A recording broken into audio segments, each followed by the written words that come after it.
इस वीडियो में हम एमकेट स्टूडेंट्स जो कि 2020 इस साल अप्लाई करने जा रहे हैं एमकेट में, उनकी जो पॉलिसी पीएमडीसी ने कुछ घंटों पहले अनाउंस की उसकी हम डिटेल में बात करेंगे। और साथ ही साथ क्या एलिजिबिलिटी क्राइटेरिया है, क्या टेस्ट डेट है, कहाँ टेस्ट होगा, किस तरह होगा, ये सारी चीज़ें हम इस वीडियो में बात करेंगे। और भी बहुत सारी चीज़ें हैं। सो आइए इस वीडियो में हम उन सारी चीज़ों को और आपके सवालात को डिस्कस करते हैं।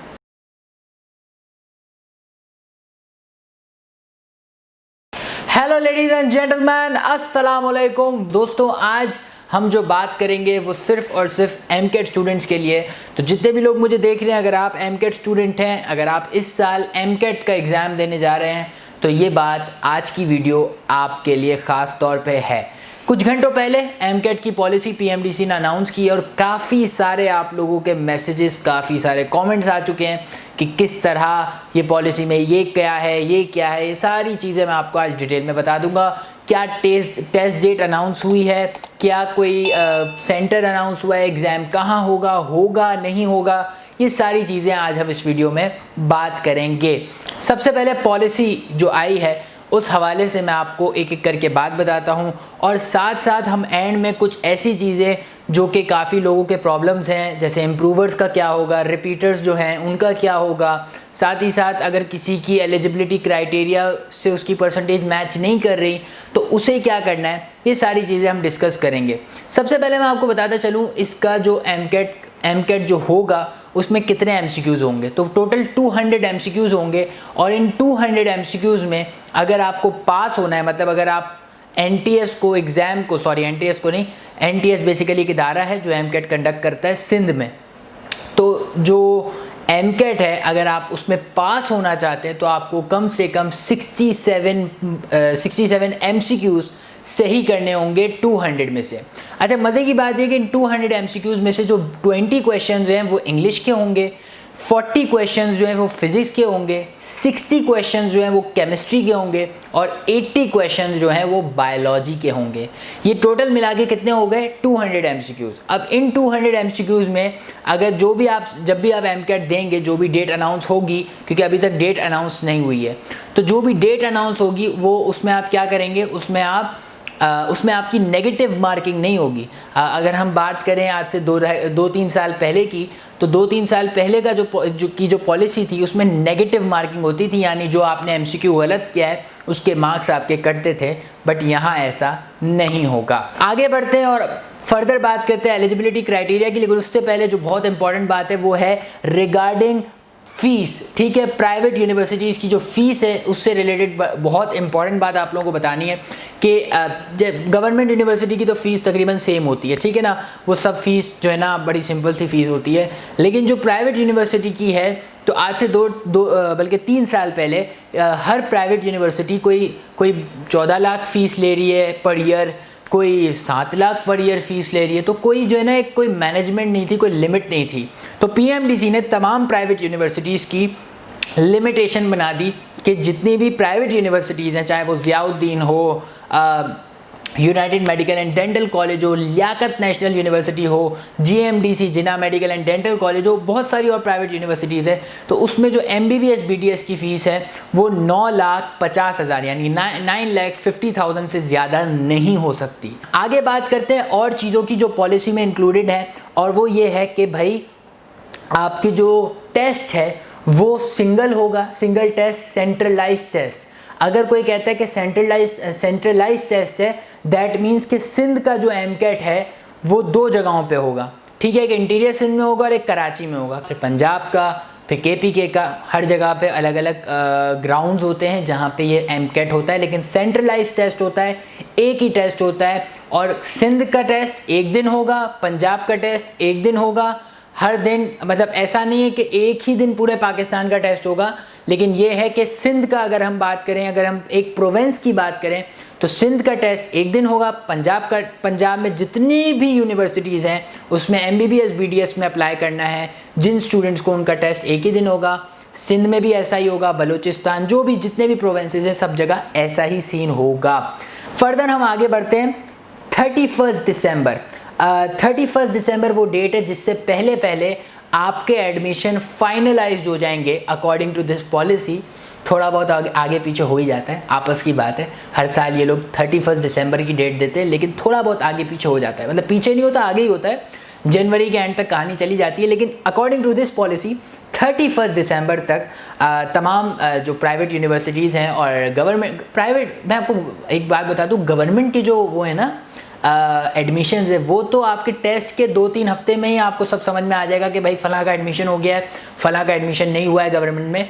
लेकिन अगर मैं बात करूँ प्राइवेट की, तो प्राइवेट का फिर ऑब्वियसली जब मेरिट लिस्ट गवर्नमेंट की सब लग जाती है, फिर प्राइवेट की एडवर्टाइज आती है, फिर प्राइवेट का अलग प्रोसीजर होता है। लेकिन ये प्रोसीजर्स बाद में होते हैं, पहले टेस्ट हो जाता है, which is a good thing. ठीक है, अगर मैं बोलूँ आपको फॉर्म फिल करें MCAT मतलब एग्ज़ाम से 1 हफ्ता पहले आप फॉर्म फिल कर रहे हैं, तो उसमें आपका काफ़ी टाइम बर्बाद हो जाएगा।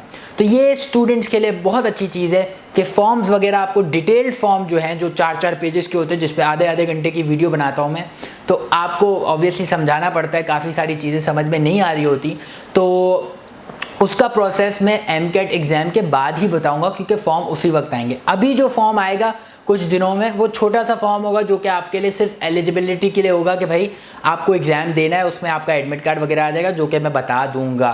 ठीक है, मैं आपको एक और चीज़ बता रहा था जो कि बहुत इंपॉर्टेंट है, कि जिन लोगों की 65%, अच्छा हाँ, एलिजिबिलिटी क्राइटेरिया, ये तो मैंने आपको बताया कि किस तरह आपकी एग्रीगेट काउंट होगा ना, जो मैंने आपको बताया 10% मैट्रिक का, 40% इंटर का, 50% MCAT का।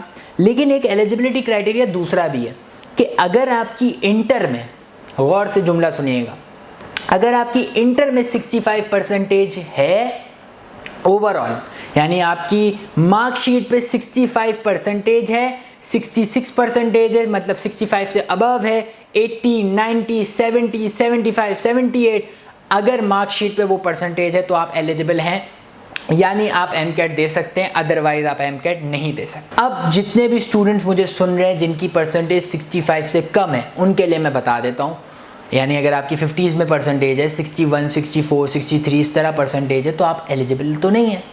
लेकिन अब मैं आपको वो बात बता रहा हूँ कि अगर मैं आपकी जगह होता तो मैं क्या करता, मैं उसमें अप्लाई कर देता, ठीक है, फॉर अ सेफ साइड। और ये हर साल स्टूडेंट्स को मैं यही रेकमेंड करता हूँ कि आप अप्लाई कर दो और टेस्ट भी दे दो। मोर लाइकली आपको टेस्ट के लिए भी कॉल आ जाएगी, आप टेस्ट भी दे दो, और शायद आपका लक अच्छा हो तो आपको प्राइवेट यूनिवर्सिटी में एडमिशन मिल जाए। गवर्नमेंट में चांसेस कम होते हैं इस चीज़ के, क्योंकि आप एलिजिबल ही नहीं हो। प्राइवेट में इसलिए चांस होता है क्योंकि प्राइवेट में अगर सीट खाली और जितने भी लोग आखिरी में बचते हैं तो फिर उनको कॉल्स जाती हैं, ठीक है, तो ये आपके लिए है। लेकिन अगर आप प्राइवेट में अप्लाई नहीं करना चाहते तो भी आप अप्लाई करना चाहें कि यार क्या पता लक लग जाए, तो हाँ अप्लाई कर दीजिएगा। मेरी रिकमेंडेशन आपको यही है, अप्लाई ज़रूर कीजिएगा, आपकी परसेंटेज जो भी है, अगर आपको MBBS BDS का शौक़ है तो। लेकिन साथ साथ आपने प्लान B भी फॉलो करना है। प्लान B क्या है? प्लान B ये है कि आपने जाना है सबसे पहले एक वेबसाइट पे जिसका लिंक डिस्क्रिप्शन में है, जो कि DMHM प्लेटफॉर्म की वेबसाइट है। उसमें तमाम मेडिकल फील्ड्स आपके परसेंटेज वाइज मौजूद है, ठीक है। आप उन मेडिकल फील्ड्स को स्टडी कर लें कि यार मेरी परसेंटेज 50% है, तो मैं कौन कौन सी यूनिवर्सिटी में कौन कौन सी फील्ड में जा सकता हूँ। जब आपको ये समझ में आ जाएगा, जब आपको ये क्लियर हो जाएगा, तो उन फील्ड्स की आप रिसर्च करें। अच्छा, रिसर्च करना भी आपके लिए आसान, आपके इसी चैनल पे, मोहम्मद हमजा मोहम्मद चैनल पे एक वीडियो है मेडिकल फील्ड्स इन पाकिस्तान। उस वीडियो को 20 मिनट्स की वीडियो है, उसे आप तफसीलन बैठ के देख लें तो आपको सारी फील्ड की इन्फॉर्मेशन मिल जाएगी कि उस फील्ड में होता क्या है। जहाँ जिस फील्ड में आपको इंटरेस्ट लगे और वो आपकी परसेंटेज से मैच कर रहा हो, उस परसेंटेज से जो आपकी मैच कर रहा होगा, तो आपने देख लिया कि हाँ फला फील्ड, फॉर एग्जांपल आपने बोला कि यार ये जो फील्ड है हॉर्टिकल्चर की फील्ड है, बैचलर्स इन हॉर्टिकल्चर, ये मेरे मतलब की लग रही है, मुझे इंटरेस्टिंग लग रही है, तो अब मैं ये फील्ड मुझे कौन कौन सी यूनिवर्सिटी में कराची में मिलेगी, तो आपने उस यूनिवर्सिटी में जाके डायरेक्ट अप्लाई कर देना है, उस यूनिवर्सिटी से कांटेक्ट करना है, वो आपको एडमिशन दे देंगे। कितना आसान प्रोसेस है। तो अब ये सारी चीज़ें आपको बतानी थी। पॉलिसी में एक और बात जो बहुत इंपॉर्टेंट है, अगर आप हाफिज़ कुरान है तो आपको 20 मार्क्स मिलेंगे। अब 20 मार्क्स आपको कहाँ मिलेंगे ये मैं आपको क्लियर कर दूँ। अगर आपके इंटर में 550 में से 490 मार्क्स हैं और आप हाफिज़ कुरान है, तो आपके 550 में से जो 490 मार्क्स हैं वो 490 की जगह 510 हो जाएंगे, यानी इंटर में आपके 20 मार्क्स ऐड होंगे। एमकेट में आपके 20 मार्क्स ऐड नहीं होंगे। ये काफ़ी लोग कंफ्यूज हो जाते हैं और वो फिर बेचारे परेशान हो जाते हैं, तो मैंने कहा ये चीज़ क्लियर कर दूँ। अच्छा, ये जो एमकेट एग्ज़ाम जिस दिन भी आपकी डेट अनाउंस होगी, जो भी डेट अनाउंस होगी, उसमें जितने एमसीक्यूज़ आएंगे वो तो मैंने आपको बता दी कि 80 एमसीक्यूज़ बायो के होंगे, 40 केमिस्ट्री के होंगे, 60 फिजिक्स के होंगे, 60 केमिस्ट्री के होंगे, 40 फिजिक्स के होंगे और 20 इंग्लिश के एमसीक्यूज़ होंगे। और इन एमसीक्यूज़ के लिए आपके पास वक्त होगा 2.5 घंटे का, यानी 2 घंटे में आधा घंटा और आप ऐड कर दें। काफ़ी लोगों को समझ में नहीं आता, तो मैं इसलिए इस तरह समझा रहा हूँ कि 2 घंटे में आधा घंटा और ऐड कर दें तो ये कहलाता है 2.5 घंटे। ठीक है, 2.5 आवर आपके पास टाइम होगा। अब बढ़ते हैं हम उन क्वेश्चंस की तरफ जो कि मुझे व्हाट्सएप पर, जो भी यूट्यूब पे कमेंट्स आ रहे थे, फेसबुक पे कमेंट्स आ रहे थे, वो थे रिगार्डिंग इम्प्रूवर्स के। तो भाई इम्प्रूवर्स की जो पॉलिसी गवर्नमेंट ने अनाउंस की है, इदारों ने अनाउंस की है, वो मैं आपको बता देता हूँ कि भाई हम 3% ऐड करेंगे। उन्होंने सिर्फ इतना कहा, उन्होंने डिटेल में कुछ नहीं बताया। तो अब जब डिटेल में नहीं बताया तो मैं भी आपको डिटेल में नहीं बता सकता, लेकिन मैं आपको सिर्फ इतनी चीज़ बता सकता हूँ कि आप दुआ करें। दुआ ये करें कि आपकी परसेंटेज 3% इंक्रीज़ हो जाए। ठीक है, ये अब मैंने जुमला कह दिया, किसी वजह से कहा है, बस दुआ करें कि आप अगर इम्प्रूवर हैं, अगर आप दोबारा रिपीट कर रहे हैं तो आपकी 3% इंक्रीज़ हो जाए। क्योंकि जो बातों से लग रहा है, जो समझ में आ रही है सिचुएशन, कि उन्होंने आम लोगों के लिए, आम स्टूडेंट्स के लिए कहा, इम्प्रूवर्स के लिए उन्होंने कुछ अनाउंस नहीं किया, इम्प्रूवर्स के लिए कोई पॉलिसी अनाउंस नहीं की है। ये जो समझ में आई है कहानी, लेकिन असल चीज़ तो मार्कशीट के बाद ही पता चलेगी। तो मार्कशीट जब आ जाएगी तो इंशाल्लाह आपको सब कुछ क्लियर हो जाएगा कि जो इम्प्रूवर्स हैं उनकी परसेंटेज क्या आ रही है। लेकिन अब इम्प्रूवर्स के लिए प्लान बी सुन लें। जितने भी लोग इम्प्रूवर हैं और उनकी परसेंटेज 75 बिलो है, ठीक है, इम्प्रूवर, अगर आप समझते हैं कि यार आप इम्प्रूवर हैं और आपकी जो भी परसेंटेज है, आप इम्प्रूव तभी कर रहे हैं जब आपको ऐसा लग रहा है कि आपकी परसेंटेज कम है ना। कोई भी ऐसा तो नहीं कि भाई परसेंटेज भी अच्छी है, इम्प्रूव कर रहा है, कोई ऐसा स्टूडेंट नहीं होता। तो अगर आपकी परसेंटेज बुरी थी तभी आपने इम्प्रूव किया। अब मशवरा सुने, प्लान बी, किसी भी मेडिकल फील्ड में अप्लाई कर लें जिसमें आपका थोड़ा बहुत इंटरेस्ट हो। ये पॉलिसी, ये प्लान जो है आम स्टूडेंट्स के लिए भी है, जिनका एडमिशन नहीं होगा, अल्लाह ना करे, इंशाल्लाह सबका एडमिशन हो जाएगा, लेकिन अगर किसी का एडमिशन नहीं होता है MBBS BDS में, तो वो किसी भी मेडिकल फील्ड में अप्लाई कर ले जिसमें उसका इंटरेस्ट हो।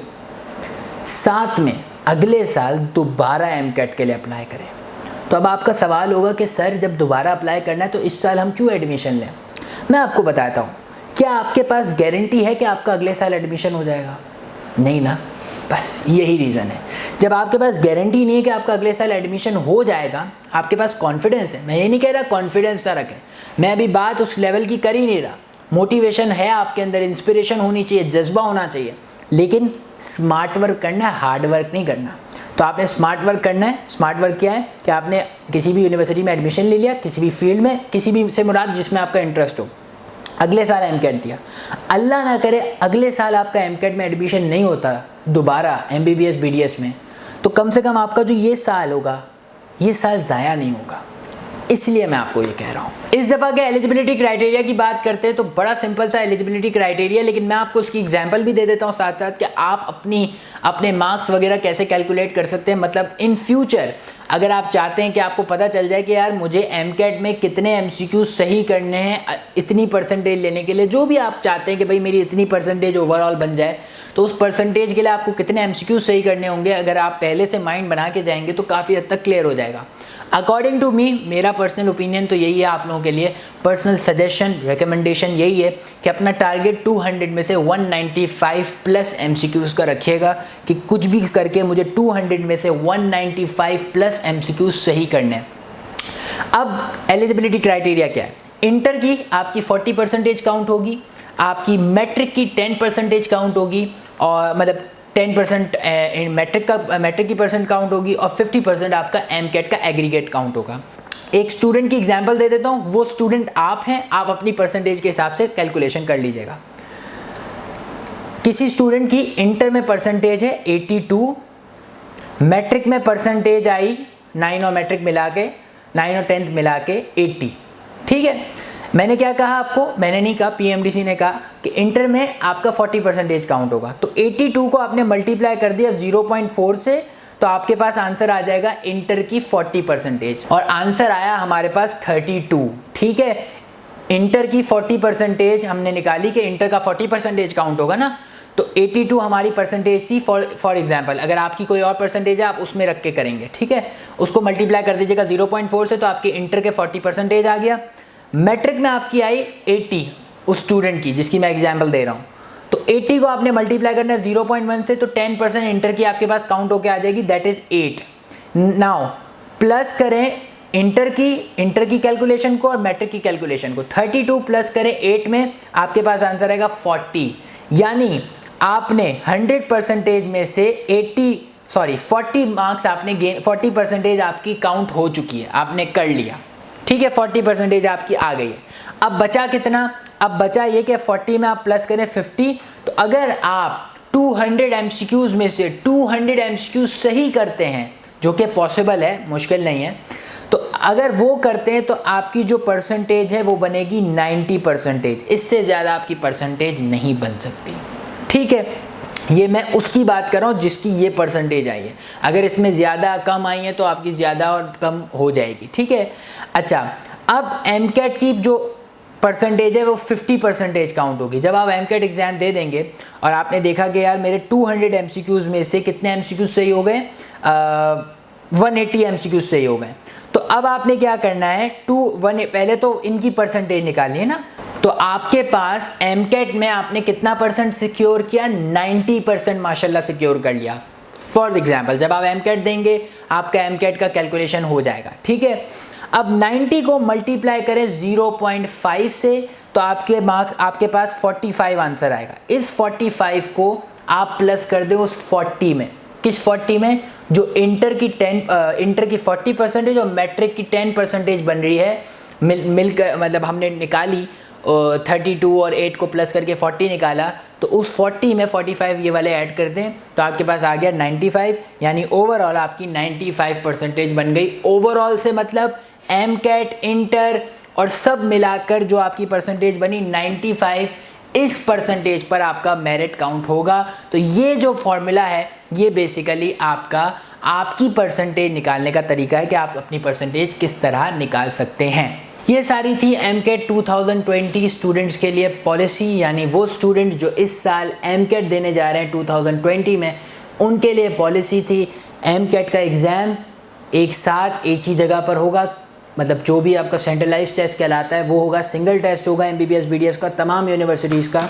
सिर्फ एक चेंज होगा कि आपको सैनिटाइज़र और मास्क ले जाना होगा, बस मास्क पहनना होगा, सैनिटाइज़र अपने साथ रखना होगा, बाकी कोई ऐसा चेंज नहीं होगा।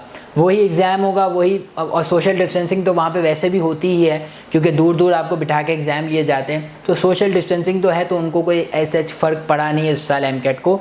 तो एमकेट हो रहा है, बहुत जल्द हो रहा है, और मोर लाइकली नहीं, कंफर्म है कि अक्टूबर में ही होगा, क्योंकि 31 अक्टूबर तक इनको अपना प्रोसीजर शुरू करना है अकॉर्डिंग टू ये सारी अंदर की बात है। तो 31 अक्टूबर को इनको अपना प्रोसेस शुरू करना है मेरिट लिस्ट का, तो उससे पहले ये एमकेट लेंगे तो ही तो मेरिट लिस्ट बनेगी। तो अक्टूबर में आपका एमकेट एग्ज़ाम है, आप तैयार हो जाएं। कंफर्म डेट सितंबर के मिड में आ जाएगी, तैयार रहिएगा, अपना बहुत सारा ख्याल रखिएगा।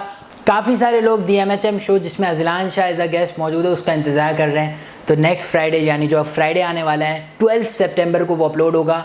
उसके नेक्स्ट फ्राइडे जितने भी एमकेट स्टूडेंट्स हैं उनके लिए क्या रिवीजन पॉलिसी होनी चाहिए, किस तरह रिवीजन करना है, वो सारी बातें हम करेंगे। और हाँ, इस वीडियो में जो आज की वीडियो हमने बनाई, इस वीडियो में हमने जो भी बातें की, मैंने आपसे जितनी भी बातें की, उसमें कोई बात आपको क्लियर ना हुई हो, so you can ask freely in the comment box. Till then अपना बहुत सारा ख्याल रखिएगा, मुझे अपनी दुआओं में याद रखिएगा, इस प्लेटफॉर्म को अपनी दुआओं में याद रखिएगा। Thank you so much. एक बात जो मैंने वीडियो में कही लेकिन वो टेक्निकल इश्यूज़ की वजह से आगे पीछे हो गया ऑडियो, तो मैं यहाँ पे सिर्फ ऑडियो आप लोगों के साथ शेयर कर देता हूँ।